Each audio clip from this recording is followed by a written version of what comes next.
ਕੱਲ ਤੱਕ ਆਪਾਂ ਜਿੱਥੋਂ ਤੱਕ ਇਤਿਹਾਸ ਸਰਵਣ ਕੀਤਾ ਸੀ, ਸਤਿਗੁਰੂ ਰਾਮ ਸਿੰਘ ਸੱਚੇ ਪਾਤਸ਼ਾਹ ਫਿਰੋਜ਼ਪੁਰ ਚਲੇ ਜਾਂਦੇ ਨੇ। ਇਸ ਭੈਣੀ ਸਾਹਿਬ ਦੀ ਧਰਤੀ ਤੋਂ ਫੌਜ ਤੋਂ ਆਉਣ ਤੋਂ ਬਾਅਦ ਕੁਝ ਸਮਾਂ ਇੱਥੇ ਇੱਕ ਮਸਤੀ ਦੀ ਹਾਲਤ ਵਿੱਚ ਰਹਿੰਦੇ ਨੇ, ਜਿਹਦੇ ਬਾਰੇ ਮੈਂ ਕੱਲ੍ਹ ਗੱਲ ਕੀਤੀ ਸੀ। ਫਿਰ ਉਸ ਤੋਂ ਬਾਅਦ ਖੇਤੀ ਕਰਦੇ ਨੇ, ਪਹਿਲਾਂ ਭੈਣੀ ਸਾਹਿਬ, ਫਿਰ ਰਾਈਆਂ। ਜਦੋਂ ਦੁਬਾਰਾ ਭੈਣੀ ਸਾਹਿਬ ਆਉਂਦੇ ਨੇ, ਇੱਥੇ ਵੀ ਫਿਰ ਖੇਤੀ ਦਾ ਹੀ ਕੰਮ ਜਿਹੜਾ ਹੈ ਉਹ ਸ਼ੁਰੂ ਕਰਦੇ ਨੇ। ਉਦੋਂ ਉਹਨਾਂ ਦੇ ਨਾਲ ਲਹਿਣਾ ਸਿੰਘ, ਜਿਹੜੇ ਕਿ ਸਤਿਗੁਰੂ ਰਾਮ ਸਿੰਘ ਸੱਚੇ ਪਾਤਸ਼ਾਹ ਜੀ ਨੂੰ ਰਾਈਆਂ ਤੋਂ ਲੈ ਕੇ ਆਉਂਦੇ ਨੇ, ਉਹਨਾਂ ਨਾਲ ਰਲ ਕੇ ਖੇਤੀ ਜਿਹੜੀ ਹੈ ਇੱਥੇ ਭੈਣੀ ਸਾਹਿਬ ਦੁਆਰਾ ਸ਼ੁਰੂ ਕੀਤੀ ਜਾਂਦੀ ਹੈ। ਪਰ ਇੰਨੇ ਸਮੇਂ ਨੂੰ ਫਿਰੋਜ਼ਪੁਰ ਵਾਲੀ ਛਾਉਣੀ ਜਿਹੜੀ ਹੈ ਉਹਦਾ ਠੇਕਾ ਮਾਮੇ ਦੇ ਪੁੱਤਰ ਭਰਾ ਖਜਾਨ ਸਿੰਘ ਨੂੰ ਮਿਲਦਾ ਹੈ। ਉਹ ਸਾਰੇ ਪਰਿਵਾਰ ਨੂੰ ਫਿਰੋਜ਼ਪੁਰ ਲੈ ਜਾਂਦਾ ਹੈ। ਉੱਥੇ ਆਪ ਜੀ ਦੇ ਨਾਲ ਦੋ ਕੁ ਸਾਖੀਆਂ ਮੈਂ ਕੱਲ੍ਹ ਸਾਂਝੀਆਂ ਕੀਤੀਆਂ ਸਨ। ਅਤੇ ਫਿਰੋਜ਼ਪੁਰ ਵਿੱਚ ਹੀ ਸਤਿਗੁਰੂ ਰਾਮ ਸਿੰਘ ਸੱਚੇ ਪਾਤਸ਼ਾਹ ਜੀ ਨੂੰ ਜਿੱਥੇ ਮਹਿਤਪੁਰ ਦਾ ਨਿਹਾਲ ਸਿੰਘ ਮਿਲਦਾ, ਉੱਥੇ ਹੀਰਾ ਸਿੰਘ ਮਿਲਦਾ ਹੈ। ਇਹ ਹੀਰਾ ਸਿੰਘ ਸਤਿਗੁਰੂ ਰਾਮ ਸਿੰਘ ਸੱਚੇ ਪਾਤਸ਼ਾਹ ਨੂੰ ਅਰਜ਼ ਕਰਦਾ, ਪਾਤਸ਼ਾਹ ਆਪ ਜੀ ਦੀ ਸੋਭਾ ਬਹੁਤ ਸੁਣੀ ਹੈ। ਇਸ ਤਰ੍ਹਾਂ ਸੁਣਿਆ ਕਿ ਆਪ ਜੀ ਜੋ ਵੀ ਮੁਖਾਰਬਿੰਦ ਤੋਂ ਆਖਦੇ ਹੋ, ਜੋ ਵੀ ਬੋਲਦੇ ਹੋ, ਉਹ ਪੂਰਨ ਹੋ ਜਾਂਦਾ ਹੈ। ਮੇਰੇ ਘਰ ਜੋ ਵੀ ਔਲਾਦ ਹੋਈ ਹੈ ਉਹ ਹੁੰਦਿਆਂ ਸਾਰ ਮਰ ਜਾਂਦੀ ਹੈ। ਹੁਣ ਮੇਰੀ ਇਸਤਰੀ ਨੂੰ ਫਿਰ ਬੱਚਾ ਜਿਹੜਾ ਹੈ ਹੋਣ ਵਾਲਾ ਹੈ, ਅਤੇ ਮੈਨੂੰ ਡਰ ਹੈ ਕਿ ਪਹਿਲਿਆਂ ਬੱਚਿਆਂ ਵਾਂਗ ਇਹ ਬੱਚਾ ਜਿਹੜਾ ਹੈ ਇਹ ਵੀ ਕਿਤੇ ਇਹ ਦੁਨੀਆ ਨਾ ਵੇਖ ਸਕੇ, ਇਸ ਦੁਨੀਆ ਵਿੱਚ ਸਾਹ ਨਾ ਲੈ ਸਕੇ।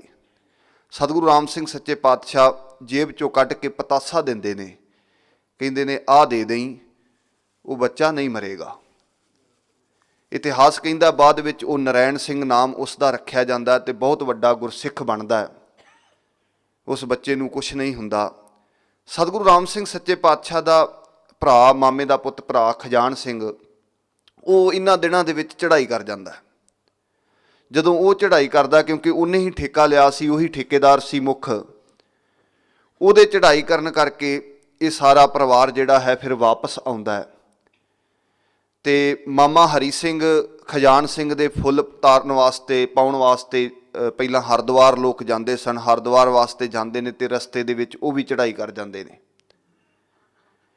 ਇਹ ਦੋ ਦੁਨਿਆਵੀ ਤੌਰ ਦੇ ਉੱਤੇ ਬਹੁਤ ਵੱਡੀਆਂ ਸੱਟਾਂ ਜਿਹੜੀਆਂ ਨੇ ਪਰਿਵਾਰ ਦੇ ਵਿੱਚ ਵੱਜਦੀਆਂ ਨੇ।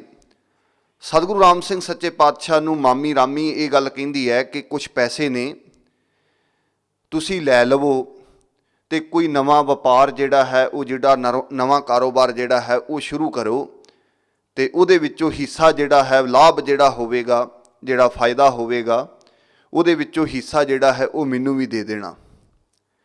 ਸਤਿਗੁਰੂ ਰਾਮ ਸਿੰਘ ਸੱਚੇ ਪਾਤਸ਼ਾਹ ਵਪਾਰ ਨਵਾਂ ਸ਼ੁਰੂ ਕਰਦੇ ਨੇ। ਦਾਣੇ ਲੈਂਦੇ ਨੇ, ਬੇਰੜਾ ਲੈਂਦੇ ਨੇ, ਰਲਿਆ ਮਿਲਿਆ ਅਨਾਜ, ਹੋਰ ਕਈ ਤਰ੍ਹਾਂ ਦੀਆਂ ਚੀਜ਼ਾਂ ਜਿਹੜੀਆਂ ਵੇਚਣ ਵਾਸਤੇ, ਵਪਾਰ ਕਰਨ ਵਾਸਤੇ ਇਹ ਚੀਜ਼ਾਂ ਖਰੀਦੀਆਂ ਜਾਂਦੀਆਂ ਨੇ।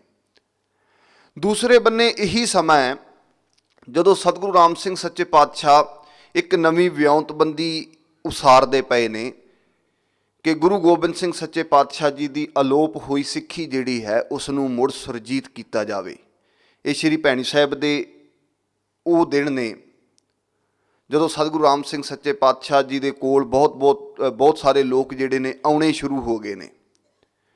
ਇੱਕ ਗੱਲ ਇੱਥੇ ਹੋਰ ਧਿਆਨਯੋਗ ਹੈ ਕਿ ਸਤਿਗੁਰੂ ਰਾਮ ਸਿੰਘ ਸੱਚੇ ਪਾਤਸ਼ਾਹ ਜੀ ਜਦੋਂ ਇਸ ਸਾਰੀ ਸਿੱਖੀ ਫੁਲਵਾੜੀ ਨੂੰ ਇਕੱਠਿਆਂ ਕਰ ਰਹੇ ਨੇ, ਜਦੋਂ ਇਸ ਬਾਰੇ ਕੋਈ ਪ੍ਰੋਗਰਾਮ ਉਲੀਕਦੇ ਪਏ ਨੇ ਆਪਣੇ ਮਨ ਦੇ ਵਿੱਚ, ਤਾਂ ਉਸ ਸਮੇਂ ਇਹ ਗੱਲ ਵੀ ਸਾਡੇ ਵੇਖਣ ਦੇ ਵਿੱਚ ਹੈ ਕਿ ਸਤਿਗੁਰੂ ਜੀ ਇਹ ਬੜੀ ਵਾਰ ਬਚਨ ਕਰਦੇ ਨੇ, ਬਾਅਦ ਵਿੱਚ ਵੀ ਬੜੀ ਵਾਰ ਬਚਨ ਕਰਦੇ ਨੇ ਕਿ ਮੈਨੂੰ ਗੁਰੂ ਗੋਬਿੰਦ ਸਿੰਘ ਸੱਚੇ ਪਾਤਸ਼ਾਹ ਜੀ ਦੀ ਸਿੱਖੀ ਦੇ ਵਿੱਚੋਂ ਸਿਰਫ 2.5 ਸਿੱਖ ਮਿਲੇ।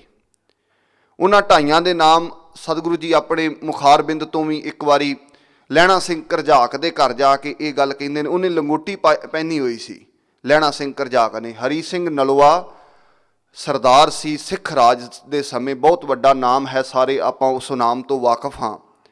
ਉਸ ਦਾ ਜਵਾਈ ਸੀ ਲਹਿਣਾ ਸਿੰਘ ਕਰਜਾਕ, ਅਤੇ ਲਹਿਣਾ ਸਿੰਘ ਕਰਜਾਕ ਲੰਗੋਟੀ ਪਹਿਨਦਾ ਸੀ। ਸਤਿਗੁਰੂ ਰਾਮ ਸਿੰਘ ਸੱਚੇ ਪਾਤਸ਼ਾਹ ਨੂੰ ਇਹਨੇ ਆਖਿਆ ਕਿ ਮੇਰੇ ਘਰੇ ਲੰਗਰ ਕਰੋ। ਸਤਿਗੁਰੂ ਜੀ ਨੇ ਪ੍ਰਵਾਨਗੀ ਦੇ ਦਿੱਤੀ।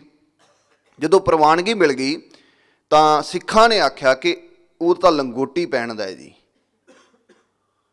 ਭਾਵ ਮਰਿਆਦਾ ਨਹੀਂ ਉਹਦੇ ਘਰੇ ਲੰਗਰ ਕਿਸ ਤਰ੍ਹਾਂ ਹੋ ਸਕਦਾ ਹੈ। ਤੇ ਸਤਿਗੁਰੂ ਰਾਮ ਸਿੰਘ ਸੱਚੇ ਪਾਤਸ਼ਾਹ ਆਖਣ ਲੱਗੇ, ਇਹੀ ਤਾਂ ਬੰਦੇ ਸਨ ਜਿਹੜੇ ਮੈਨੂੰ ਗੁਰੂ ਗੋਬਿੰਦ ਸਿੰਘ ਦੀ ਸਿੱਖੀ ਦੇ ਵਿੱਚੋਂ ਪੂਰੇ ਮਿਲੇ ਨੇ। ਉਹਨਾਂ ਦੇ ਵਿੱਚੋਂ ਲਹਿਣਾ ਸਿੰਘ ਕਰਜ਼ਾਕ ਹੈ, ਜਮੀਤ ਸਿੰਘ ਕਾਨਾ ਕਾਛਾ ਹੈ, ਤੇ ਬਾਬਾ ਜਮੀਤ ਸਿੰਘ ਗਿੱਲ ਹੈ ਜਿਹੜਾ ਸਤਿਗੁਰੂ ਰਾਮ ਸਿੰਘ ਸੱਚੇ ਪਾਤਸ਼ਾਹ ਜੀ ਦੇ ਫੌਜ ਦਾ ਸਾਥੀ ਹੈ। ਇਹਨੂੰ ਅੱਧਾ ਆਖਿਆ ਕਿਉਂਕਿ ਇਹ ਪਹਿਲੇ ਜੀਵਨ ਦੇ ਵਿੱਚ ਵਿਆਜ ਲੈਂਦੇ ਸਨ, ਇਸ ਕਰਕੇ ਸਤਿਗੁਰੂ ਰਾਮ ਸਿੰਘ ਸੱਚੇ ਪਾਤਸ਼ਾਹ ਆਖਿਆ ਕਿ ਇਹ ਅੱਧਾ ਹੈ। ਮੈਨੂੰ ਤਾਂ 2.5 ਸਿੱਖ ਮਿਲੇ ਨੇ। ਇਹ ਸ਼ਬਦ ਸਤਿਗੁਰੂ ਰਾਮ ਸਿੰਘ ਸੱਚੇ ਪਾਤਸ਼ਾਹ ਕਈ ਵਾਰ ਆਖਿਆ, ਬਾਕੀ ਤਾਂ ਸਾਰੇ ਨਵੇਂ ਸਾਜਣੇ ਪਏ। ਇਹ ਹੁਣ ਆਪਾਂ ਨੇ ਇਤਿਹਾਸ ਦੀ ਨਜ਼ਰ ਦੇ ਵਿੱਚੋਂ ਇਹ ਚੀਜ਼ ਵੇਖਣੀ ਹੈ ਕਿ ਕੀ ਗੱਲ ਹੋਈ ਕਿ ਪੰਜਾਬ ਦੇ ਵਿੱਚ ਗੁਰੂ ਗੋਬਿੰਦ ਸਿੰਘ ਸੱਚੇ ਪਾਤਸ਼ਾਹ ਦੀ ਸਿੱਖੀ ਦਾ ਇਸ ਤਰ੍ਹਾਂ ਦਾ ਹਾਲਤ ਜਿਹੜੀ ਸੀ ਉਹ ਬਣ ਗਈ। ਰਾਜ ਭਾਗ ਹੁੰਦਿਆਂ ਵੀ ਸਿੱਖੀ ਨੂੰ ਤਲਾਂਜਲੀ ਕਿਉਂ ਦੇ ਗਏ ਸਾਡੇ ਲੋਕ, ਜਾਂ ਸਿੱਖੀ ਤੋਂ ਮੁਨਕਰ ਕਿਉਂ ਹੋ ਗਏ ਸਾਡੇ ਲੋਕ। ਜਦੋਂ ਸਤਿਗੁਰੂ ਰਾਮ ਸਿੰਘ ਸੱਚੇ ਪਾਤਸ਼ਾਹ ਇਹ ਗੱਲ ਕਰਦੇ ਨੇ ਮੈਨੂੰ 2.5 ਸਿੱਖ ਮਿਲੇ, ਤੇ ਆਪਾਂ ਨੂੰ ਉਹਨਾਂ 2.5 ਬਾਰੇ ਵਿਚਾਰ ਕਰਨੀ ਵੀ ਲੋੜੀਂਦੀ ਹੈ ਕਿ ਉਹ 2.5 ਕਿਸ ਤਰ੍ਹਾਂ ਦੇ ਸਨ ਜਿਹੜੇ ਮਿਲੇ। ਤੇ ਜੇ 2.5 ਇਸ ਤਰ੍ਹਾਂ ਦੇ ਸਨ ਤੇ ਫਿਰ ਦੂਸਰੇ ਬੰਨੇ ਆਪਾਂ ਆਪਣੇ ਆਪ ਸੋਚ ਸਕਦੇ ਹਾਂ ਕਿ ਦੂਸਰਾ ਪੰਜਾਬ ਜਿਹੜਾ ਹੈ, ਜਿਹਨੂੰ ਸਤਿਗੁਰੂ ਰਾਮ ਸਿੰਘ ਸੱਚੇ ਪਾਤਸ਼ਾਹ ਸਿੱਖ ਹੋਣ ਦਾ ਦਰਜਾ ਵੀ ਨਹੀਂ ਦੇ ਰਹੇ, ਉਹ ਕਿਸ ਤਰ੍ਹਾਂ ਦਾ ਹੈ। ਜਦੋਂ ਅਸੀਂ 2.5 ਦੇ ਜੀਵਨ ਬਾਰੇ ਵੀ ਸੋਚ ਲਾਂਗੇ, ਦੂਸਰੇ ਪੰਜਾਬ ਦੇ ਜੀਵਨ ਬਾਰੇ ਸਾਨੂੰ ਪਤਾ ਲੱਗ ਜਾਏਗਾ। ਉਹਨਾਂ ਦੇ ਵਿੱਚੋਂ ਸਭ ਤੋਂ ਪਹਿਲਾਂ ਬਾਬਾ ਜਮੀਤ ਸਿੰਘ ਕਾਨਾ ਕਾਛਾ, ਜਿਹਦੇ ਬਾਰੇ ਮੈਂ ਆਪ ਜੀ ਨਾਲ ਗੱਲ ਕਰਦਾ।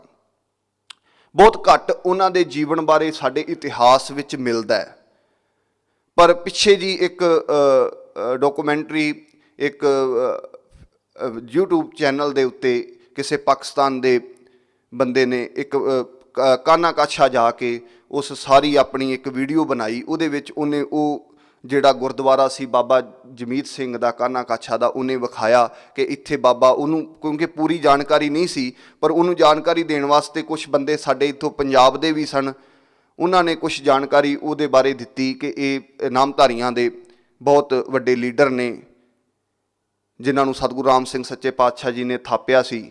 ਇਹ ਕੂਕਾ ਅੰਦੋਲਨ ਦੇ ਜਾਂ ਹਿੰਦੁਸਤਾਨ ਦੀ ਆਜ਼ਾਦੀ ਦੇ ਅੰਦੋਲਨ ਦੇ ਵੀ ਇੱਕ ਸੰਗਰਾਮੀਏ ਨੇ। ਇਸ ਤਰ੍ਹਾਂ ਦਾ ਉਸ ਦੇ ਵਿੱਚ ਉਹਦੀ ਜਾਣਕਾਰੀ ਦਿੱਤੀ ਗਈ। ਉਹ ਗੁਰਦੁਆਰਾ ਵਿਖਾਇਆ ਗਿਆ ਉਹ YouTube ਦੇ ਉੱਤੇ ਉਸ ਬੰਦੇ ਵੱਲੋਂ ਵੀ ਆਹ ਇੱਕ ਗੁਰਦੁਆਰਾ ਹੈ ਜਿਹੜਾ ਕਿ ਬਾਬਾ ਜਮੀਤ ਸਿੰਘ ਦੇ ਨਾਂ 'ਤੇ ਵੱਜਦਾ ਹੈ। ਹੈਰਾਨੀ ਦੀ ਗੱਲ ਇਹ ਵੀ ਹੈ ਕਿ ਬਾਬਾ ਜਮੀਤ ਸਿੰਘ ਜਿਹੜਾ ਗਿੱਲ, ਜਿਹੜਾ ਅੱਧਾ ਸਿੱਖ ਹੈ, ਉਹਦੇ ਵਾਸਤੇ ਵੀ ਇੱਕ YouTube 'ਤੇ ਚੈਨਲ ਨੇ, ਉਹਦੇ ਵਾਸਤੇ ਵੀ ਇੱਕ ਵੀਡੀਓ ਜਿਹੜੀ ਹੈ ਉਹ ਨੈੱਟ 'ਤੇ ਮਿਲ ਜਾਂਦੀ ਹੈ। ਉਹਦੀ ਸਮਾਧ ਵਿਖਾਉਂਦੇ ਨੇ ਕਿ ਆਹ ਬਾਬਾ ਜਮੀਤ ਸਿੰਘ ਗਿੱਲ ਦੀ ਸਮਾਧ ਹੈ, ਕਿ ਇੱਥੇ ਲੋਕ ਅੱਜ ਵੀ, ਉਹ ਪਾਕਿਸਤਾਨ ਦੇ ਲੋਕ ਜਿਹੜੇ ਆਲੇ ਦੁਆਲੇ ਦੇ ਰਹਿਣ, ਅੱਜ ਵੀ ਉੱਥੇ ਮੱਥਾ ਟੇਕਦੇ ਨੇ ਤੇ ਇਹ ਮੰਨਦੇ ਨੇ ਕਿ ਇਹ ਕੋਈ ਵੱਡਾ ਫਕੀਰ ਹੋਇਆ ਤੇ ਉਹਦਾ ਨਾਮ ਲੋਕ ਜਾਣਦੇ ਨੇ ਕਿ ਇਹ ਬਾਬਾ ਜਮੀਤ ਸਿੰਘ ਸੀ ਗਿੱਲ। ਇਸ ਕਰਕੇ ਮੇਰੇ ਕਹਿਣ ਤੋਂ ਭਾਵ ਕਿ ਬਹੁਤ ਵੱਡੀ ਜਾਣਕਾਰੀ ਨਹੀਂ ਮਿਲਦੀ। ਕੁਝ ਜਾਣਕਾਰੀਆਂ ਸਾਡੇ ਇਤਿਹਾਸ ਦੇ ਵਿੱਚ ਪੁਰਾਣੇ ਸਤਯੁਗ ਅੰਕਾਂ ਦੇ ਵਿੱਚ ਬਾਬਾ ਜਮੀਤ ਸਿੰਘ ਕਾਨਾ ਕਾਛਾ ਬਾਰੇ ਜਿਹੜੀਆਂ ਨੇ ਉਹ ਛਪੀਆਂ ਨੇ। ਇਹਨਾਂ ਦਾ ਜਨਮ, ਇਹ ਸ਼ਾਇਦ ਸਮਕਾਲੀ ਹੀ ਹਨ ਸਤਿਗੁਰੂ ਰਾਮ ਸਿੰਘ ਸੱਚੇ ਪਾਤਸ਼ਾਹ ਜਿਹਦੇ ਹਮ ਉਮਰ ਹੀ ਹਨ। ਇਹਨਾਂ ਦਾ ਜਨਮ ਵੀ 18ਵੀਂ ਸਦੀ ਦੇ ਪਹਿਲੇ ਦਹਾਕੇ ਤੋਂ ਬਾਅਦ ਦੂਸਰੇ ਦਹਾਕੇ ਦੇ ਤੋਂ ਪਹਿਲਾਂ ਹੋਇਆ ਹੈ। ਕੋਈ ਪੱਕੀ ਜਾਣਕਾਰੀ ਨਹੀਂ। ਮਾਤਾ ਪਿਤਾ ਦਾ ਨਾਮ ਸਾਨੂੰ ਨਹੀਂ ਮਿਲਦਾ। ਬਸ ਇੰਨਾ ਮਿਲਦਾ ਹੈ ਕਿ ਲਾਹੌਰ ਤੋਂ ਜਿਹੜੀ ਮੁਲਤਾਨ ਨੂੰ ਰੇਲ ਮਾਰਗ ਜਾਂਦਾ ਸੀ, ਉਸ ਰੇਲ ਮਾਰਗ 'ਤੇ ਇੱਕ ਸਟੇਸ਼ਨ ਆਉਂਦਾ ਹੈ ਕਾਨਾ, ਇਹ ਲਾਹੌਰ ਜ਼ਿਲ੍ਹੇ ਦਾ ਹੀ ਹੈ। ਕਾਨੇ ਤੋਂ ਹੋ ਕੇ ਫਿਰ ਪਿਛਲੇ ਬੰਨੇ ਪਿੰਡ ਹੈ ਕਾਛਾ। ਵੱਖਰੇ ਵੱਖਰੇ ਪਿੰਡ ਨੇ, ਕਾਨਾ ਕਾਛਾ ਇਸ ਕਰਕੇ ਇਕੱਠਾ ਵੱਜ ਗਿਆ। ਕਾਛਾ ਪਿੱਛੇ ਪਿੰਡ ਹੈ। ਇਸ ਪਿੰਡ ਦਾ ਇਹ ਰਹਿਣ ਵਾਲਾ ਬਾਬਾ ਜਮੀਤ ਸਿੰਘ ਸੀ। ਜਦੋਂ ਸਿੱਖ ਰਾਜ ਜਾ ਰਿਹਾ ਹੈ, ਉਸ ਦੀ ਹਕੀਕਤ ਨੂੰ ਵੇਖਣ ਵਾਲੇ ਉਹਨਾਂ ਲੋਕਾਂ ਦੇ ਵਿੱਚੋਂ ਇਹ ਵੀ ਇੱਕ ਦਰਦੀ ਹੈ ਜਿਹੜਾ ਵੇਖਦਾ ਪਿਆ ਹੈ ਕਿ ਜਿਹੜਾ ਹੱਥੀਂ ਮਹਿਲ ਉਸਾਰਿਆ ਸੀ, ਜਿਹੜੀ ਹੰਨੇ ਦੀ ਸਰਦਾਰੀ ਤੇ ਮਣਕੇ ਤੋੜ ਕੇ ਇੱਕ ਕੈਂਠਾ ਬਣਾ ਦਿੱਤਾ ਸੀ ਮਹਾਰਾਜਾ ਰਣਜੀਤ ਸਿੰਘ ਨੇ, ਉਹ ਕੈਂਠਾ ਕਿਸ ਤਰ੍ਹਾਂ 2-2 ਰੁਪਈਆਂ ਦੇ ਭਰਤੀ ਹੋਏ ਲੋਕਾਂ ਨੇ ਕਿਸ ਤਰ੍ਹਾਂ ਉਹਨਾਂ ਨੂੰ ਖਤਮ ਕਰਦੇ ਪਏ ਨੇ, ਉਸ ਕੈਂਠੇ ਨੂੰ ਕਿਸ ਤਰ੍ਹਾਂ ਖਤਮ ਕਰਦੇ ਪਏ। ਇਹ ਦਰਦੀ ਮਨੁੱਖ ਹੈ। ਫਿਰ ਕਦੀ ਵਜਦ ਦੇ ਵਿੱਚ ਵੀ ਆ ਜਾਂਦਾ ਹੈ, ਕਦੀ ਰੰਗ ਦੇ ਵਿੱਚ ਵੀ ਆ ਜਾਂਦਾ ਹੈ। ਤੇ ਜਿਸ ਤਰ੍ਹਾਂ ਆਪਾਂ ਸਤਿਗੁਰੂ ਰਾਮ ਸਿੰਘ ਸੱਚੇ ਪਾਤਸ਼ਾਹ ਬਾਰੇ ਬਚਨ ਸੁਣੇ ਨੇ, ਇਸੇ ਤਰ੍ਹਾਂ ਜਦੋਂ ਇਹਨੂੰ ਦੁੱਖ ਹੁੰਦਾ ਹੈ, ਬਹੁਤ ਜ਼ਿਆਦਾ ਤਕਲੀਫ ਹੁੰਦੀ ਹੈ ਆਪਣੇ ਰਾਜ ਨੂੰ ਵੇਖ ਕੇ, ਆਪਣੇ ਲੋਕਾਂ ਵੱਲ ਵੇਖ ਕੇ ਕਿ ਇਹ ਕੀ ਕਰਦੇ ਪਏ ਨੇ, ਉਦੋਂ ਇਹ ਬੜਾ ਦਰਦੀ ਬਣ ਜਾਂਦਾ, ਬਹੁਤ ਦਰਦ ਇਹਦੇ ਅੰਦਰੋਂ ਉੱਠਦਾ, ਇੱਕ ਵੈਰਾਗੀ ਭਾਵਨਾ ਜਿਹੜੀ ਹੈ ਅੰਦਰ ਆ ਜਾਂਦੀ ਹੈ। ਪਰ ਨਾਮ ਦੇ ਨਾਲ ਜੁੜੇ ਹੋਏ ਇਹ ਮਨੁੱਖ ਨੇ, ਸਿੱਖੀ ਨਾਲ ਜੁੜੇ ਹੋਏ ਨੇ, ਟੁੱਟੇ ਨਹੀਂ। ਇਹਨਾਂ ਸਮਿਆਂ ਦੇ ਵਿੱਚ ਵੀ ਇਹ ਲੋਕ ਜਿਹੜੇ ਨੇ ਟੁੱਟੇ ਨਹੀਂ। ਤੇ ਇੱਕ ਹੋਰ ਵੱਡੀ ਗੱਲ ਇਹ ਸੀ ਕਿ ਕਾਛਾ ਜਿਹੜਾ ਪਿੰਡ ਹੈ, ਇਹਦੇ ਉੱਤੇ ਬਾਬਾ ਵੀਰ ਸਿੰਘ ਨੌਰੰਗਾਬਾਦੀਆ, ਇਹ ਨਾਮ ਬੜਾ ਮਸ਼ਹੂਰ ਨਾਮ ਹੈ ਪੰਜਾਬ ਦੀ ਧਰਤੀ ਦੀ ਤਵਾਰੀਖ ਦੇ ਵਿੱਚ, ਜਾਂ ਪੰਜਾਬ ਦੀ ਜਦੋਂ ਹਿਸਟਰੀ ਅਸੀਂ ਫੋਲਾਂਗੇ, ਸਿੱਖ ਰਾਜ ਦੀ ਹਿਸਟਰੀ ਫੋਲਾਂਗੇ, ਤੇ ਇਹ ਨਾਮ ਬੜਾ ਲੋੜੀਂਦਾ ਨਾਮ ਹੈ ਕਿ ਬਾਬਾ ਵੀਰ ਸਿੰਘ ਨੌਰੰਗਾਬਾਦੀਆ। ਬਾਬਾ ਵੀਰ ਸਿੰਘ ਨੌਰੰਗਾਬਾਦੀਆ ਜਿਨ੍ਹਾਂ ਦੀ ਗੱਦੀ ਤੋਂ ਬਾਅਦ ਮਹਾਰਾਜ ਸਿੰਘ ਹੋਰੀ ਬੈਠਦੇ ਨੇ, ਰੱਬੋਂ ਦੇ ਮਹਾਰਾਜ ਸਿੰਘ ਹੋਰੀ, ਜਿਹੜੇ ਸਤਿਗੁਰੂ ਰਾਮ ਸਿੰਘ ਸੱਚੇ ਪਾਤਸ਼ਾਹ ਤੋਂ ਪਹਿਲਾਂ ਜਿਨ੍ਹਾਂ ਨੂੰ ਜਲਾਵਤਨ ਕੀਤਾ ਜਾਂਦਾ ਹੈ ਸਿੰਗਾਪੁਰ ਦੇ ਵਿੱਚ। ਸਤਿਗੁਰੂ ਰਾਮ ਸਿੰਘ ਸੱਚੇ ਪਾਤਸ਼ਾਹ ਇੱਕ ਹੁਕਮਨਾਮੇ ਦੇ ਵਿੱਚ ਇਹਨਾਂ ਦੋਵਾਂ ਮਹਾਂਪੁਰਖਾਂ ਦਾ ਜ਼ਿਕਰ ਕਰਦੇ ਨੇ। ਪਹਿਲਾਂ ਇਹਨਾਂ ਦੀ ਕਿਰਪਾ ਭਾਈ ਵੀਰ ਸਿੰਘ ਤੇ ਹੋਈ, ਫਿਰ ਮਹਾਰਾਜ ਸਿੰਘ ਤੇ ਹੋਈ। ਸਤਿਗੁਰੂ ਰਾਮ ਸਿੰਘ ਸੱਚੇ ਪਾਤਸ਼ਾਹ ਦੋਵਾਂ ਮਹਾਂਪੁਰਖਾਂ ਬਾਰੇ ਗੱਲ ਕਰਦੇ ਨੇ। ਵੀਰ ਸਿੰਘ ਇਸ ਕਰਕੇ ਮਹੱਤਵਪੂਰਨ ਨਾਂ ਹੈ, ਜਦੋਂ ਅਸੀਂ ਹਿਸਟਰੀ ਫੋਲਦੇ ਪਏ ਹਾਂ ਸਤਿਗੁਰੂ ਰਾਮ ਸਿੰਘ ਸੱਚੇ ਪਾਤਸ਼ਾਹ ਦੀ, ਤਾਂ ਸਾਨੂੰ ਉਹ ਸਮਕਾਲ ਵੇਖਣਾ ਪਵੇਗਾ ਕਿ ਉਹ ਸਮਕਾਲ ਕੀ ਆਖਦਾ ਪਿਆ ਹੈ। ਇੱਕ ਸ਼ਬਦ ਬਾਰ-ਬਾਰ ਇਹ ਗੱਲ ਕੀਤੀ ਜਾਂਦੀ ਹੈ ਕਿ ਸਤਿਗੁਰੂ ਰਾਮ ਸਿੰਘ ਸੱਚੇ ਪਾਤਸ਼ਾਹ ਨੇ ਫੌਜ ਦੇ ਵਿੱਚੋਂ ਜਦੋਂ ਮੁਦਕੀ ਦੀ ਲੜਾਈ ਤੋਂ ਪਹਿਲਾਂ ਬੰਦੂਕ ਸੁੱਟ ਦਿੱਤੀ, ਆਖਿਆ ਇਹ ਫੌਜਾਂ ਹਾਰਨਗੀਆਂ। ਅਸਲ 'ਚ ਗੱਲ ਇਹ ਹੈ ਕਿ ਮੈਂ ਇਹ ਆਪਣੇ ਅਕੀਦੇ ਨਾਲ ਇਹ ਗੱਲ ਕਹਿਣਾ ਵੀ ਕਦੇ ਵੀ ਸਿਪਾਹੀ ਬੰਦੂਕ ਇਸ ਕਰਕੇ ਨਹੀਂ ਸੁੱਟਦਾ ਕਿ ਫੌਜਾਂ ਹਾਰਨਗੀਆਂ ਜਿੱਤਣਗੀਆਂ। ਕਦੇ ਨਹੀਂ ਸੂਰਮਾ ਬੰਦੂਕ ਸੁੱਟਦਾ, ਕਦੇ ਹਥਿਆਰ ਸੂਰਮਾ ਸੁੱਟਦਾ ਨਹੀਂਗਾ ਇਸ ਗੱਲ ਨੂੰ ਸੋਚ ਕੇ ਕਿ ਹਾਰ ਹੋਏਗੀ ਜਾਂ ਜਿੱਤ ਹੋਏਗੀ। ਇਸ ਗੱਲ ਨੂੰ ਸੋਚ ਕੇ ਕਦੀ ਨਹੀਂ ਚੀਜ਼ ਜਿਹੜੀ ਹੈ ਫੌਜ ਦੇ ਵਿੱਚੋਂ ਜਾਂ ਨਾ ਕੱਟਿਆ ਜਾਂਦਾ, ਤੇ ਨਾ ਕੋਈ ਸੂਰਮਾ ਜਾਂ ਮਰਦ ਇਸ ਤਰ੍ਹਾਂ ਇਹ ਗੱਲ ਕਰਦਾ ਹੀ ਹੈ। ਇਸ ਤਰ੍ਹਾਂ ਸਤਿਗੁਰੂ ਰਾਮ ਸਿੰਘ ਸੱਚੇ ਪਾਤਸ਼ਾਹ ਇਹ ਕੰਮ ਕਦੀ ਵੀ ਨਹੀਂ ਸਨ ਕਰ ਸਕਦੇ। ਪਰ ਕਾਰਨ ਕੀ ਕਿ ਸਤਿਗੁਰਾਂ ਨੇ ਬੰਦੂਕ ਸੁੱਟ ਦਿੱਤੀ? ਇਹ ਕਾਰਨ ਤਾਂ ਸਾਨੂੰ ਪਤਾ ਕਰਨਾ ਪਵੇਗਾ ਇਤਿਹਾਸ ਦੀ ਰੋਸ਼ਨੀ ਚੋਂ ਕਿ ਹੋਇਆ ਕੀ। ਅਸਲ 'ਚ ਜਿਹੜਾ ਗੱਲ ਸ਼ਾਹ ਮੁਹੰਮਦ ਲਿਖਦਾ ਨਾ ਕਿ ਸ਼ਾਹ ਮੁਹੰਮਦ ਦਾ ਇੱਕ ਸਰਕਾਰ ਬਾਝੋਂ, ਜਾਂ ਅੱਜ ਹੁੰਦੀ ਸਰਕਾਰ ਤਾਂ ਮੁੱਲ ਪਾਉਂਦੀ ਜਿਹੜੀ ਖਾਲਸੇ ਨੇ ਤੇਗਾਂ ਮਾਰੀਆਂ ਨੇ, ਇਹ ਜਿਹੜੀਆਂ ਦੋ ਗੱਲਾਂ ਨੇ, ਇਹਦੇ ਪਿੱਛੇ ਬਹੁਤ ਵੱਡੀ ਗੱਲ ਹੈ ਕਿ ਕਿਹੜੀ ਸਰਕਾਰ ਦੀ ਗੱਲ ਸ਼ਾਹ ਮੁਹੰਮਦ ਕਰਦਾ ਪਿਆ, ਕਿਹੜੀ ਸਰਕਾਰ ਦਾ ਇਹ ਗੱਲ ਜ਼ਿਕਰ ਕਰਕੇ ਕਹਿੰਦਾ ਕਿ ਅੱਜ ਹੁੰਦੀ ਸਰਕਾਰ ਤਾਂ ਮੁੱਲ ਪਾਉਂਦੀ ਜਿਹੜੀ ਖਾਲਸੇ ਨੇ ਤੇਗਾਂ ਮਾਰੀਆਂ ਨੇ, ਜਾਂ ਇੱਕ ਸ਼ਾਹ ਮੁਹੰਮਦ ਦਾ ਇੱਕ ਸਰਕਾਰ ਬਾਝੋਂ ਫੌਜਾਂ ਜਿੱਤ ਕੇ ਅੰਤ ਨੂੰ ਹਾਰੀਆਂ ਨੇ। ਕਿਹੜੀ ਹੈ ਉਹ ਇੱਕ ਸਰਕਾਰ ਜਿਹੜੀ ਪਿੱਛੇ ਨਹੀਂ ਸੀ ਹੈਗੀ ਫੌਜ ਦੇ?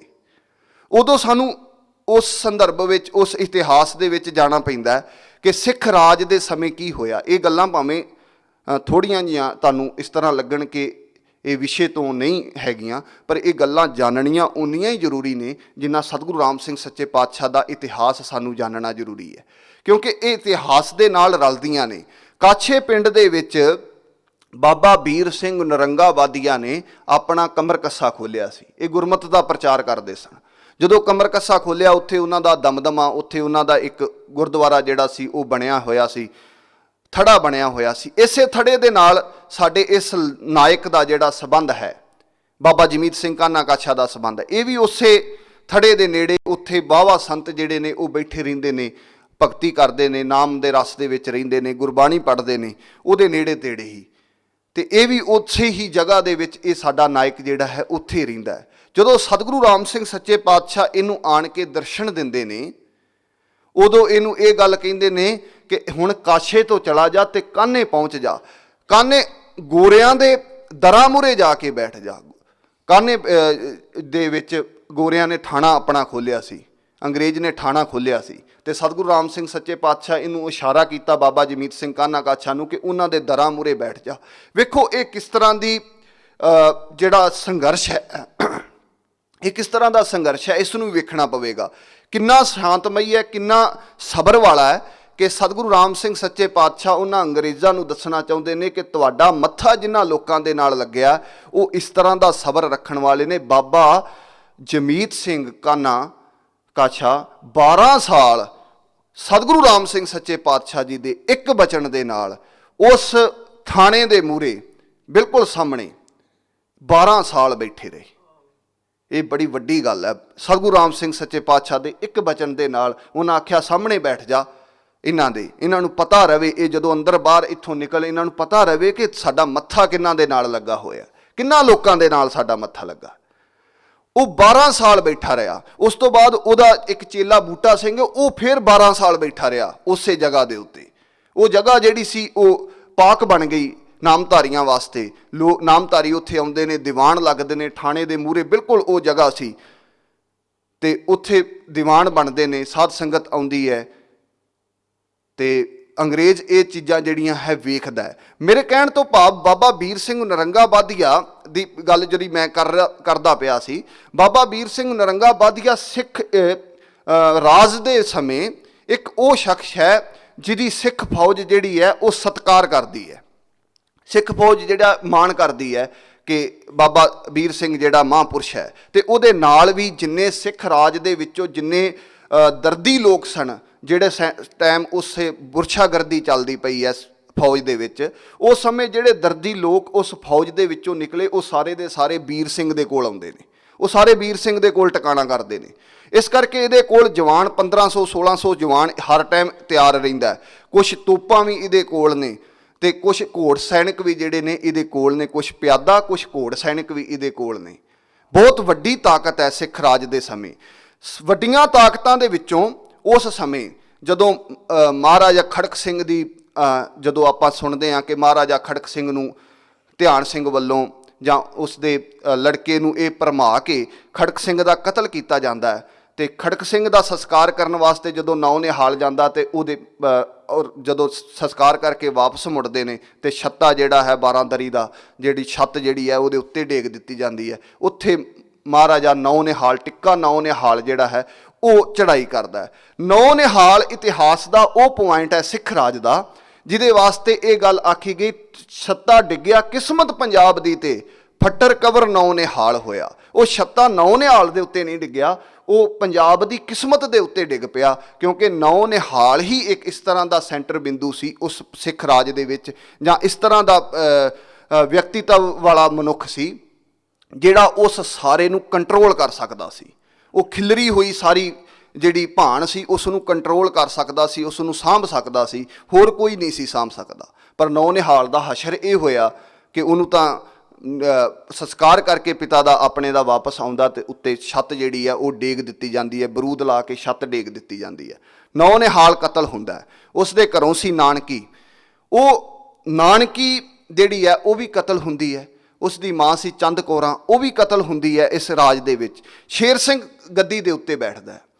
ਸ਼ੇਰ ਸਿੰਘ ਮਹਾਰਾਜਾ ਰਣਜੀਤ ਸਿੰਘ ਦਾ ਪੁੱਤਰ ਹੈ, ਪਰ ਸ਼ੇਰ ਸਿੰਘ ਨੂੰ ਪਤਾ ਹੈ ਕਿ ਛੱਡੇ ਇਹਨਾਂ ਨੇ ਉਹ ਨਹੀਂ ਤੇ ਛੱਡਣਾ ਮੈਨੂੰ ਵੀ ਨਹੀਂ, ਧਿਆਨ ਸਿੰਘ ਹੋਰਾਂ ਨੇ ਛੱਡਣਾ ਮੈਨੂੰ ਵੀ ਨਹੀਂ। ਇਸ ਕਰਕੇ ਸ਼ੇਰ ਸਿੰਘ ਸੰਧਾ ਵਾਲੀਆਂ ਸਰਦਾਰਾਂ ਦੇ ਕੋਲੋਂ ਆਪਣਾ ਉਹਨਾਂ ਦੇ ਪੱਖ ਦੇ ਵਿੱਚ ਜਾ ਬਹਿੰਦਾ। ਉਹਨਾਂ ਨੂੰ ਕਹਿੰਦਾ ਹੈ ਕਿ ਤੁਸੀਂ ਮੇਰੀ ਮਦਦ ਕਰੋ। ਸੰਧਾ ਵਾਲੀਏ ਸਰਦਾਰ ਧਿਆਨ ਸਿੰਘ ਦੇ ਆਖੇ ਲੱਗ ਕੇ ਸ਼ੇਰ ਸਿੰਘ ਨੂੰ ਮਾਰਨ ਵਾਸਤੇ ਵੀ ਆਉਂਦੇ ਨੇ। ਇਹ ਹੁਸ਼ਿਆਰਪੁਰ ਦੀ ਘਟਨਾ ਹੈ। ਉਹਦੇ ਤੰਬੂ ਦੇ ਵਿੱਚ ਜਦੋਂ ਆਉਂਦੇ ਨੇ, ਸ਼ੇਰ ਸਿੰਘ ਗੱਲ ਤੋਂ, ਕਿਉਂਕਿ ਸਿਆਣਾ ਸੀ, ਆਖਰ ਮਹਾਰਾਜਾ ਰਣਜੀਤ ਸਿੰਘ ਦਾ ਮੁੰਡਾ ਸੀ, ਉਹਨੂੰ ਪਹਿਲੀ ਗੱਲ ਤੋਂ ਪਤਾ ਲੱਗ ਜਾਂਦਾ ਇਹ ਮੈਨੂੰ ਮਾਰਨ ਆਏ ਨੇ।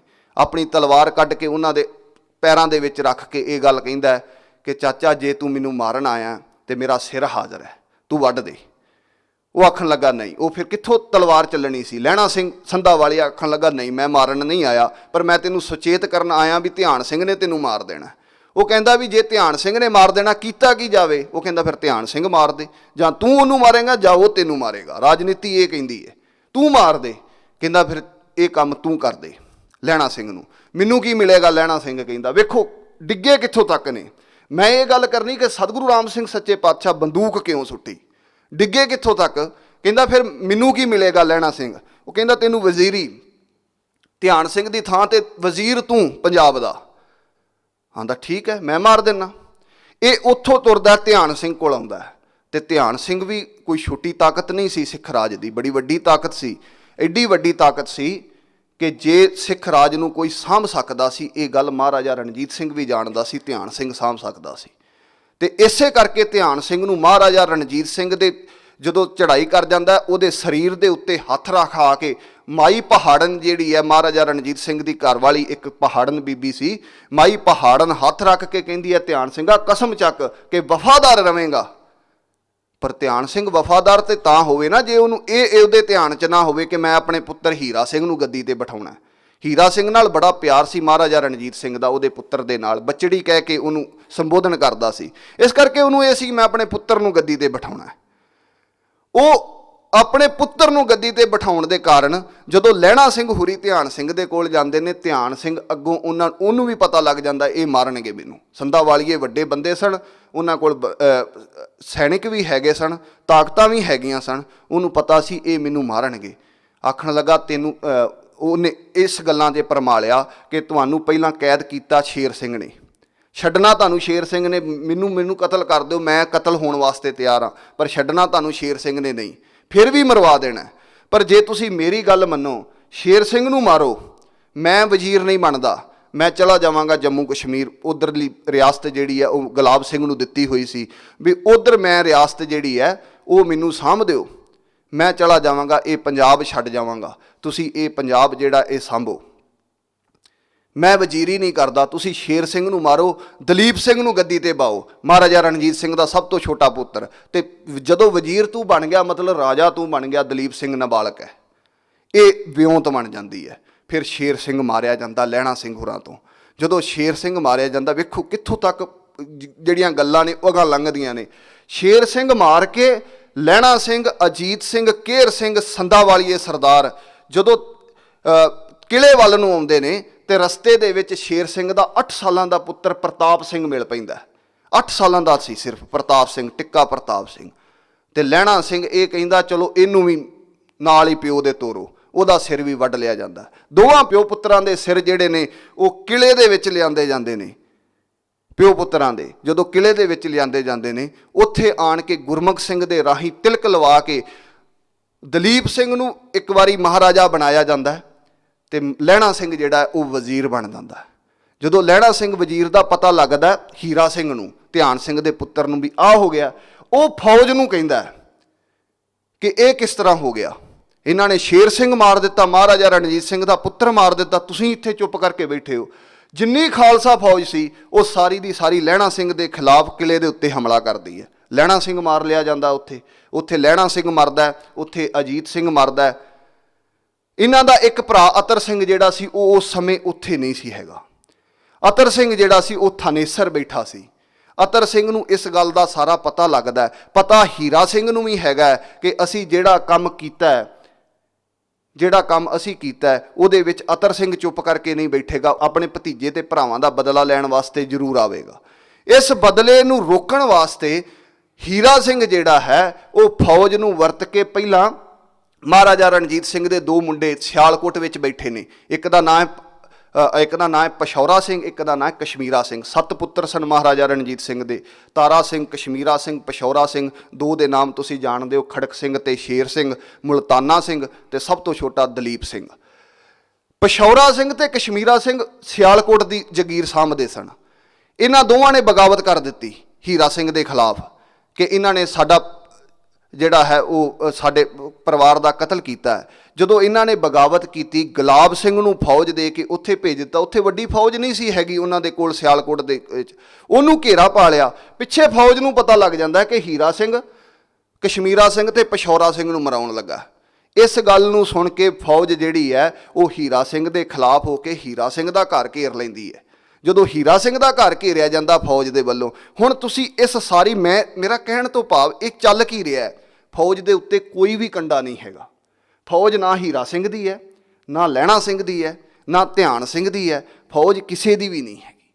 ਫੌਜ ਆਪਣੇ ਆਪ ਦੇ ਵਿੱਚ ਸੁਤੰਤਰ ਹੈ। ਤੇ ਜਿਹੜੀਆਂ ਫੌਜਾਂ ਸੁਤੰਤਰ ਹੋਣ, ਜਿਹੜੀਆਂ ਫੌਜਾਂ ਦੇ ਉੱਤੇ ਕੋਈ ਕੰਡਾ ਨਾ ਹੋਵੇ, ਜਿਨ੍ਹਾਂ ਦਾ ਕੋਈ ਮੁਖੀ ਨਾ ਹੋਵੇ, ਉਹ ਫੌਜਾਂ ਨਹੀਂ ਹੁੰਦੀਆਂ। ਉਹ ਸਿਰਫ ਇੱਕ ਭੀੜ ਹੁੰਦੀ ਹੈ। ਉਹ ਭੀੜ ਜਿਹਦਾ ਦਿਮਾਗ ਨਹੀਂ ਹੁੰਦਾ, ਸ਼ਸਤਰਬੱਧ ਹੋਵੇਗੀ, ਉਹ ਭੀੜ ਕਿਸੇ ਦਾ ਵੀ ਨੁਕਸਾਨ ਕਰ ਸਕਦੀ ਹੈ। ਉਹ ਫੌਜ ਰਹੀ ਨਹੀਂ ਸੀ।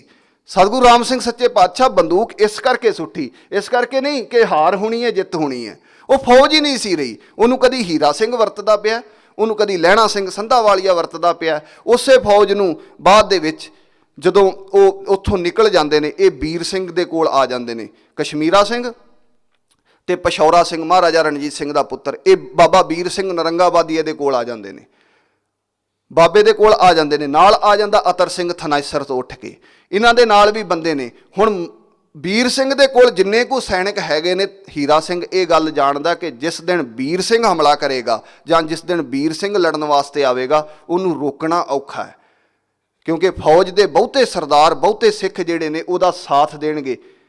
ਇਸ ਕਰਕੇ ਉਹਨੇ ਰੋਕਣ ਦਾ ਵਿਉਂਤ ਸੋਚੀ। ਉਹਨੇ ਮਜੀਠੀਏ ਸਰਦਾਰਾਂ ਨੂੰ ਨਾਲ ਰਲਾਇਆ, ਉਹਨਾਂ ਨੂੰ ਆਖਿਆ ਵੀ ਘੇਰਾ ਪਾਓ, ਵੀਰ ਸਿੰਘ ਨੂੰ ਘੇਰਾ ਪਾਓ। ਵੀਰ ਸਿੰਘ ਨੂੰ ਘੇਰਾ ਪਾਇਆ ਜਾਂਦਾ। ਜਦੋਂ ਵੀਰ ਸਿੰਘ ਨੂੰ ਘੇਰਾ ਪਾਇਆ ਜਾਂਦਾ ਤੇ ਬੰਦੇ ਇਹਦੇ ਕੋਲ ਵੀ ਬੈਠੇ ਸਨ। ਅਤਰ ਸਿੰਘ ਬੈਠਾ ਸੀ, ਮਹਾਰਾਜਾ ਰਣਜੀਤ ਸਿੰਘ ਦਾ ਦੋਵਾਂ ਪੁੱਤਰਾਂ ਦੇ ਵਿੱਚੋਂ ਇੱਕ ਕਸ਼ਮੀਰਾ ਸਿੰਘ ਜਿਹੜਾ ਉਹ ਚਲਾ ਜਾਂਦਾ, ਪਰ ਪਸ਼ੌਰਾ ਸਿੰਘ ਉੱਥੇ ਹੀ ਹੈ। ਬੰਦੇ ਬੈਠੇ ਨੇ। ਬੰਦਿਆਂ ਨੇ ਆਖਿਆ ਜੀ ਹੁਕਮ ਦਿਓ, ਫੌਜ ਆ ਗਈ ਹੈ, ਮੁਕਾਬਲਾ ਕਰਾਂਗੇ। ਇਹਨਾਂ ਕੋਲ ਤੋਪਾਂ ਵੀ ਹੈਗੀਆਂ ਸਨ, ਸੈਨਿਕ ਵੀ ਹੈਗੇ ਸਨ, ਪਰ ਇਹ ਸਾਧੂ ਸੀ ਵੀਰ ਸਿੰਘ। ਇਹ ਆਖਣ ਲੱਗਾ ਨਹੀਂ, ਜੇ ਉਹ ਇਸ ਤਰ੍ਹਾਂ ਦੇ ਹੋ ਗਏ ਨੇ, ਆਪਾਂ ਕਿਉਂ ਇਸ ਤਰ੍ਹਾਂ ਕਰੀਏ? ਜੇ ਉਹ ਭਰਾ ਮਾਰਨ ਤੇ ਆ ਗਏ ਨੇ, ਆਪਾਂ ਭਰਾ ਨਾ ਮਾਰੀਏ, ਆਪਾਂ ਗੁਰੂ ਗੋਬਿੰਦ ਸਿੰਘ ਦੀ ਸਿੱਖੀ ਨੂੰ ਯਾਦ ਕਰੀਏ। ਆਪਾਂ ਭਰਾਵਾਂ ਨਾਲ ਇਹ ਖਾਨਾ ਜੰਗੀ ਚੰਗੀ ਨਹੀਂ। ਜਿਹਨੇ ਇੱਥੇ ਰਹਿਣਾ ਉਹ ਸ਼ਾਂਤਮਈ ਰਹੇ, ਜਿਹਨੇ ਨਹੀਂ ਸ਼ਾਂਤਮਈ ਰਹਿਣਾ, ਜਿਹੜਾ ਸ਼ਾਂਤਮਈ ਨਹੀਂ ਰਹਿ ਸਕਦਾ, ਉਹ ਇਸ ਡੇਰੇ ਦੇ ਵਿੱਚੋਂ ਚਲਾ ਜਾਵੇ। ਉਹ ਬਾਬਾ ਵੀਰ ਸਿੰਘ ਜਿਹੜਾ ਸੀ ਉਹ ਸਥਿਰ ਹੋ ਗਿਆ ਵੀ ਮੈਂ ਲੜਨਾ ਨਹੀਂ। ਉਹਦੇ ਨਾਲ ਲੜਨ ਕਰਕੇ ਇਹ ਨਹੀਂ ਕਿ ਹੀਰਾ ਸਿੰਘ ਨੇ ਉਹਨੂੰ ਛੱਡ ਦਿੱਤਾ। ਤੋਪ ਦਾ ਫਾਇਰ ਕਰਕੇ, ਤੋਪ ਦੇ ਗੋਲੇ ਦੇ ਨਾਲ ਬਾਬਾ ਵੀਰ ਸਿੰਘ ਜਿਹੜਾ ਹੈ ਉਹ ਚੜ੍ਹਾਈ ਕਰਦਾ ਹੈ, ਸ਼ਹੀਦ ਹੁੰਦਾ ਹੈ। ਇੱਥੇ ਹੀ ਮਹਾਰਾਜਾ ਰਣਜੀਤ ਸਿੰਘ ਦਾ ਪੁੱਤਰ ਜਿਹੜਾ ਪਸ਼ੌਰਾ ਸਿੰਘ ਹੈ ਉਹ ਵੀ ਸ਼ਹੀਦ ਹੁੰਦਾ ਹੈ। ਇੱਥੇ ਹੀ ਅਤਰ ਸਿੰਘ ਜਿਹੜਾ ਹੈ ਉਹ ਸ਼ਹੀਦ ਹੁੰਦਾ ਹੈ। ਭਾਵ ਇੱਥੇ ਕਿੰਨੇ ਹੀ ਸਿੱਖ ਸਰਦਾਰ ਜਿਹੜੇ ਨੇ ਉਹ ਫੌਜ ਵੱਲੋਂ ਹੀ ਮਾਰੇ ਜਾਂਦੇ ਨੇ। ਉਹੀ ਫੌਜ ਬਾਅਦ ਚੋਂ ਹੀਰਾ ਸਿੰਘ ਨੂੰ ਭਜਾਉਂਦੀ ਹੈ। ਜਿਹੜੀ ਫੌਜ ਵੀਰ ਸਿੰਘ ਨੂੰ ਲੈ ਕੇ ਮਾਰਨ ਵਾਸਤੇ ਆਈ ਹੈ, ਹੀਰਾ ਸਿੰਘ ਦੇ ਆਖੇ ਆਈ ਹੋਈ ਹੈ। ਤੁਸੀਂ ਹਿਸਾਬ ਲਾ ਸਕੋਗੇ ਉਹ ਫੌਜ ਦਾ ਕੀ ਦਿਮਾਗ ਹੋਵੇਗਾ, ਉਸ ਭੀੜ ਦਾ ਕੀ ਦਿਮਾਗ ਹੋਵੇਗਾ ਜਦੋਂ ਉਹ ਵਾਪਸ ਮੁੜਦੀ ਹੈ ਤੇ ਮਹਾਰਾਣੀ ਜਿੰਦ ਕੌਰਾਂ ਦੇ ਭਰਾ ਜਵਾਹਰ ਸਿੰਘ ਨੂੰ ਇਹੀ ਫੌਜ ਮਾਰਦੀ ਹੈ। ਕਿਉਂਕਿ ਫੌਜ ਦੇ ਵਿੱਚ ਬਾਰ-ਬਾਰ ਇਹ ਸ਼ਬਦ ਦੁਹਰਾਏ ਗਏ ਹੀਰਾ ਸਿੰਘ ਵੱਲੋਂ, ਧਿਆਨ ਸਿੰਘ ਵੱਲੋਂ, ਕਿ ਸੰਧਾ ਵਾਲੀਏ ਸਰਦਾਰ ਅੰਗਰੇਜ਼ਾਂ ਨਾਲ ਮਿਲ ਗਏ ਨੇ, ਸੰਧਾ ਵਾਲੀਏ ਸਰਦਾਰ ਅੰਗਰੇਜ਼ਾਂ ਨਾਲ ਮਿਲ ਗਏ ਨੇ। ਉਹ ਬਾਰ-ਬਾਰ ਇਹ ਗੱਲ ਕਹਿੰਦਾ। ਬਾਅਦ ਦੇ ਵਿੱਚ ਇਹੀ ਗੱਲ ਜਿਹੜੀ ਹੈ, ਇਹੀ ਬਲੇਮ ਜਿਹੜਾ ਮਹਾਰਾਣੀ ਜਿੰਦ ਕੌਰਾਂ ਦੇ ਭਰਾ ਜਵਾਹਰ ਸਿੰਘ ਦੇ ਗੱਲ ਮੰਡਿਆ ਜਾਂਦਾ ਕਿ ਉਹ ਵੀ ਅੰਗਰੇਜ਼ਾਂ ਦੇ ਨਾਲ ਮਿਲ ਗਿਆ। ਉਹਨੂੰ ਵਿਚਾਰੇ ਨੂੰ ਇਸ ਗੱਲ ਦਾ ਪਤਾ ਹੀ ਨਹੀਂ ਕਿ ਫੌਜ ਜਿਹੜੀ ਹੈ ਉਹਦੇ ਵਿੱਚ ਪਹਿਲਾਂ ਹੀ ਇਹ ਅਫਵਾਹ ਫੈਲੀ ਹੋਈ ਹੈ ਕਿ ਉਹ ਮਿਲਿਆ ਹੋਇਆ। ਉਹ ਤਾਂ ਸੁਭਾਵਿਕ ਗੱਲ ਕਰਦਾ ਕਿ ਦਲੀਪ ਸਿੰਘ ਨੂੰ ਜੇ ਤੁਸੀਂ ਗੱਦੀ ਦੇ ਉੱਤੇ ਨਹੀਂ ਬਿਠਾਵੋਗੇ ਤਾਂ ਅੰਗਰੇਜ਼ ਜਿਹੜੇ ਨੇ ਉਹ ਸਾਡਾ ਪੱਖ ਲੈਣਗੇ ਫਿਰ ਗੱਦੀ ਤੇ। ਉਹਦੇ ਇੰਨੇ ਕਹਿਣ ਦੇ ਉੱਤੇ ਫੌਜ ਜਿਹੜੀ ਹੈ ਉਹਨੂੰ ਵੀ ਕਤਲ ਕਰ ਦਿੰਦੀ ਹੈ। ਜਿਹੜੀ ਸ਼ਾਹ ਮੁਹੰਮਦ ਕਹਿੰਦਾ ਨਾ ਕਿ ਮਹਾਰਾਣੀ ਜਿੰਦਾਂ ਨੇ ਬਦਲਾ ਲਿਆ, ਫੌਜ ਤਾਂ ਭੇਜੀ ਹੈ ਉੱਧਰ ਲੜਨ ਵਾਸਤੇ। ਇਹ ਗੱਲ ਭਾਵੇਂ ਉਸ ਸਮੇਂ ਹੋ ਸਕਦਾ ਹੈ ਅਫਵਾਹਾਂ ਦੇ ਰੂਪ ਦੇ ਵਿੱਚ ਚੱਲਦੀ ਹੋਵੇ, ਪਰ ਜਦੋਂ ਅਸੀਂ ਇਸ ਸਾਰੇ ਸੰਦਰਭ ਨੂੰ ਵੇਖਦੇ ਹਾਂ ਫਿਰ ਸਾਨੂੰ ਇਹ ਸਪਸ਼ਟ ਹੋ ਜਾਂਦਾ ਕਿ ਫੌਜ ਦੇ ਉੱਤੇ ਕੁੰਡਾ ਹੀ ਕਿਸੇ ਦਾ ਨਹੀਂ। ਫੌਜ ਕਿਸੇ ਦੇ ਉਹ ਜਿਹੜੀ ਹੈ ਅਧੀਨ ਨਹੀਂ। ਫੌਜ ਆਪਣੀਆਂ ਮਨਮਰਜ਼ੀਆਂ ਕਰਦੀ ਪਈ ਹੈ ਅਤੇ ਫੌਜ ਨੂੰ ਜਦੋਂ ਭੀੜ ਬਣ ਜਾਏ, ਜਦੋਂ ਫੌਜ ਨਾ ਰਵੇ ਭੀੜ ਬਣ ਜਾਏ, ਫਿਰ ਉਹਨੂੰ ਵਰਤਿਆ ਜਾਂਦਾ। ਜਦੋਂ ਇਹ ਵਰਤਾਵਾ ਚੱਲਦਾ ਪਿਆ, ਕਦੀ ਕੋਈ ਵਰਤ ਰਿਹਾ, ਕਦੀ ਕੋਈ ਵਰਤ ਰਿਹਾ, ਅਤੇ ਸਤਿਗੁਰੂ ਰਾਮ ਸਿੰਘ ਸੱਚੇ ਪਾਤਸ਼ਾਹ ਇਸ ਕਰਕੇ ਉਹ ਜਿਹੜੀ ਬੰਦੂਕ ਹੈ ਸੁੱਟਦੇ ਨੇ, ਕਿਉਂਕਿ ਇਹ ਫੌਜ ਨਹੀਂ ਹੈਗੀ। ਇਹ ਸਿਰਫ ਕੁਛ ਲੋਕਾਂ ਦੀ, ਹਥਿਆਰਬੰਦ ਲੋਕਾਂ ਦਾ ਇੱਕ ਗਰੁੱਪ ਹੈ, ਜਾਂ ਇਹ ਲੋਕ ਨੇ ਜਿਹੜੇ ਜਿਨ੍ਹਾਂ 'ਚ ਕੋਈ ਦਿਮਾਗ ਨਹੀਂ, ਕੋਈ ਸੇਧ ਨਹੀਂ, ਕੋਈ ਇਹਨਾਂ ਦਾ ਜਿਹੜਾ ਇਹਨਾਂ ਨੂੰ ਕਾਬੂ ਕਰਨ ਵਾਲਾ ਨਹੀਂ। ਸਿਰਫ ਇਹਨਾਂ ਨੂੰ ਕੋਈ ਇਹ ਕਮਾਂਡ ਵੀ ਇਹਨਾਂ ਨੂੰ ਨਹੀਂ ਦੇ ਰਿਹਾ। ਕਦੀ ਲਾਲ ਸਿੰਘ ਹੁਰੀ ਭੇਜ ਦਿੰਦੇ ਨੇ ਕਿ ਪਾਰ ਜਾ ਕੇ ਲੜੋ, ਕਦੇ ਤੇਜਾ ਸਿੰਘ ਹੁਰੀ ਭੇਜ ਦਿੰਦੇ ਨੇ, ਅਤੇ ਕਦੇ ਉਹੀ ਫੌਜ ਜਿਹੜੀ ਹੀਰਾ ਸਿੰਘ ਦੇ ਵਾਸਤੇ ਲੜਦੀ, ਕਦੀ ਹੀਰਾ ਸਿੰਘ ਨੂੰ ਉਹੀ ਫੌਜ ਜਿਹੜੀ ਹੈ ਉਹ ਮਾਰਦੀ। ਇਹ ਹਾਲਤ ਹੈ। ਸਤਿਗੁਰੂ ਰਾਮ ਸਿੰਘ ਸੱਚੇ ਪਾਤਸ਼ਾਹ ਦਾ ਬੰਦੂਕ ਸੁੱਟਣਾ ਇਸ ਕਰਕੇ ਹੈ ਕਿ ਸਤਿਗੁਰੂ ਜੀ ਵੇਖਦੇ ਪਏ ਨੇ, ਕਿਉਂਕਿ ਇਹ ਸਾਰਾ ਜਿਹੜਾ ਸੀਨ ਹੈ ਉਹਨਾਂ ਦੀਆਂ ਅੱਖਾਂ ਦੇ ਸਾਹਮਣੇ ਜਿਹੜਾ ਹੈ ਉਹ ਵਰਤਦਾ। ਮੇਰੇ ਇਹ ਅਰਜ਼ ਕਰਨ ਤੋਂ ਜਾਂ ਇਹ ਗੱਲ ਦੱਸਣ ਤੋਂ ਭਾਵ ਸਿਰਫ ਇਹ ਸੀ ਕਿ ਕਈ ਵਾਰ ਇਸ ਗੱਲ ਦੇ ਉੱਤੇ ਅਸੀਂ ਟਪਲਾ ਖਾਂਦੇ ਹਾਂ ਕਿ ਸਤਿਗੁਰਾਂ ਨੇ ਬੰਦੂਕ ਕਿਉਂ ਸੁੱਟੀ। ਕਈ ਵਾਰ ਕੋਈ ਕੁਐਸਚਨ ਇਹ ਕਾਊਂਟਰ ਸਾਨੂੰ ਕਰਦਾ ਕਿ ਬੰਦੂਕ ਕਿਉਂ ਸੁੱਟੀ, ਸੈਨਿਕ ਦਾ ਕੰਮ ਨਹੀਂਗਾ ਬੰਦੂਕ ਸੁੱਟਣਾ। ਉੱਥੇ ਫੌਜ ਹੀ ਨਹੀਂ ਰਹੀ। ਜਦੋਂ ਸਾਡਾ ਇਤਿਹਾਸ ਮੰਨ ਲਓ ਸਿੱਖ ਹਿਸਟਰੀ ਅਸੀਂ ਵੇਖਦੇ ਹਾਂ ਤਾਂ ਉਦੋਂ ਇਹ ਗੱਲ ਜਿਹੜੀ ਹੈ ਸਪਸ਼ਟ ਹੋ ਜਾਂਦੀ ਹੈ। ਦੂਸਰੇ ਬੰਨੇ ਬਾਬਾ ਜਮੀਤ ਸਿੰਘ ਕਾਨਾ ਕੱਛ ਹੈ, ਉਸੇ ਜਗ੍ਹਾ 'ਤੇ ਜਿੱਥੇ ਬਾਬਾ ਵੀਰ ਸਿੰਘ ਨਰੰਗਾਬਾਦੀਏ ਕਦੀ ਰੁਕੇ ਸਨ, ਉਸ ਜਗ੍ਹਾ ਤੋਂ ਫਿਰ ਕਾਨੇ ਆ ਜਾਂਦੇ ਨੇ ਜਿੱਥੇ ਸਤਿਗੁਰੂ ਰਾਮ ਸਿੰਘ ਸੱਚੇ ਪਾਤਸ਼ਾਹ ਨੇ ਹੁਕਮ ਕੀਤਾ। ਉੱਥੇ 12 ਸਾਲ ਰਹਿੰਦੇ ਨੇ। ਉੱਥੇ 12 ਸਾਲਾਂ ਤੋਂ ਬਾਅਦ ਇੱਕ ਹੋਰ ਬੜਾ ਪਿਆਰਾ ਵਚਨ ਹੈ। ਜਦੋਂ ਸਤਿਗੁਰੂ ਰਾਮ ਸਿੰਘ ਸੱਚੇ ਪਾਤਸ਼ਾਹ ਉਹਨਾਂ ਦਿਨਾਂ ਦੇ ਵਿੱਚ ਕਿਰਪਾ ਕਰਦੇ ਪਏ ਸਨ ਤਾਂ ਬਾਬਾ ਜੀ ਲਾਹੌਰ ਇਹਨਾਂ ਦਾ ਇੱਕ ਸ਼ਾਹੂਕਾਰ ਮਿੱਤਰ ਸੀ ਮੋਤੀ ਬਾਜ਼ਾਰ ਦੇ ਵਿੱਚ। ਤਾਂ ਸਤਿਗੁਰੂ ਰਾਮ ਸਿੰਘ ਸੱਚੇ ਪਾਤਸ਼ਾਹ ਜੀ ਬਾਰੇ ਉਸ ਸ਼ਾਹੂਕਾਰ ਮਿੱਤਰ ਨੇ ਪੁੱਛਿਆ ਕਿ ਗੁਰੂ ਗੋਬਿੰਦ ਸਿੰਘ ਦਾ ਅਵਤਾਰ ਕੌਣ ਹੈ। ਬਾਬਾ ਜਮੀਤ ਸਿੰਘ ਕਾਨਾ ਕਾਛਾ ਕਹਿੰਦਾ ਗੁਰੂ ਗੋਬਿੰਦ ਸਿੰਘ ਸੱਚੇ ਪਾਤਸ਼ਾਹ ਦਾ ਅਵਤਾਰ ਸਤਿਗੁਰੂ ਰਾਮ ਸਿੰਘ ਸੱਚੇ ਪਾਤਸ਼ਾਹ ਨੇ। ਉਹ ਆਖਣ ਲੱਗਾ ਜੀ ਮੈਨੂੰ ਫਿਰ ਦਰਸ਼ਨ ਕਦੋਂ ਹੋਣਗੇ। ਆਖਣ ਲੱਗੇ ਜੀ ਦਰਸ਼ਨ ਹੋ ਜਾਣਗੇ। ਕਦੋਂ ਹੋਣਗੇ? ਆਖਣੇ ਇੱਥੇ ਆਣ ਕੇ ਦਰਸ਼ਨ ਦੇਣਗੇ, ਤੇਰੇ ਕੋਲ ਆਣ ਕੇ ਦਰਸ਼ਨ ਦੇਣਗੇ। ਕਦੋਂ? ਉਹਨਾਂ ਆਖਿਆ ਥਾਂ ਤਾਂ ਬਣਾ ਲਈਏ, ਥਾਂ ਤਾਂ ਸਵਾਰ ਲਈਏ, ਆਖਰ ਸਤਿਗੁਰੂ ਨੇ ਆਉਣਾ, ਸਤਿਗੁਰੂ ਦੇ ਵਾਸਤੇ ਥਾਂ ਤੇ ਬਣਨਾ ਚਾਹੀਦਾ। ਉਹਨਾਂ ਦੋਵਾਂ ਨੇ ਰਲ ਕੇ ਪਰੇਡ ਗਰਾਊਂਡ ਲਾਹੌਰ ਦਾ ਬੜਾ ਵੱਡਾ ਗਰਾਊਂਡ ਸੀ, ਗੁੱਜਰਾਂ ਦੀਆਂ ਗਾਵਾਂ ਦਾ ਗੋਹਾ ਲਿਆ ਕੇ ਉਹ ਪਰੇਡ ਗਰਾਊਂਡ ਜਿਹੜਾ ਸੀ ਸਾਰੇ ਦੇ ਵਿੱਚ ਪੋਚਾ ਫੇਰਿਆ। ਬਾਬਾ ਜਮੀਤ ਸਿੰਘ ਕਾਨਾ ਕਾਛਾ ਨੇ ਤੇ ਉਹ ਸ਼ਾਹੂਕਾਰ ਨੇ, ਦੋਵਾਂ ਨੇ ਰਲ ਕੇ ਪੋਚਾ ਫੇਰਿਆ ਵੀ ਸਤਿਗੁਰਾਂ ਨੇ ਆਉਣਾ।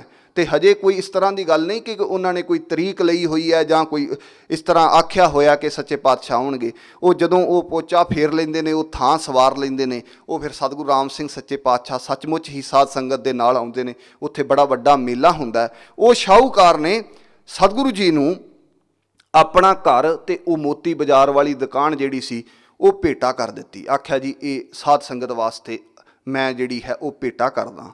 ਸਤਿਗੁਰੂ ਜੀ ਪੁੱਛਦੇ ਨੇ ਫਿਰ ਤੂੰ ਕਿੱਥੇ ਰਵੇਂਗਾ? ਬਾਬਾ ਜਮੀਤ ਸਿੰਘ ਜੀ ਕਹਿੰਦੇ ਨੇ ਇਹ ਬੜਾ ਵੱਡਾ ਸ਼ਾਹੂਕਾਰ ਹੈ ਜੀ, ਬੜੀਆਂ ਮਕਾਨ ਤੇ ਬੜੀਆਂ ਦੁਕਾਨਾਂ ਨੇ ਇਹਦੇ ਕੋਲ।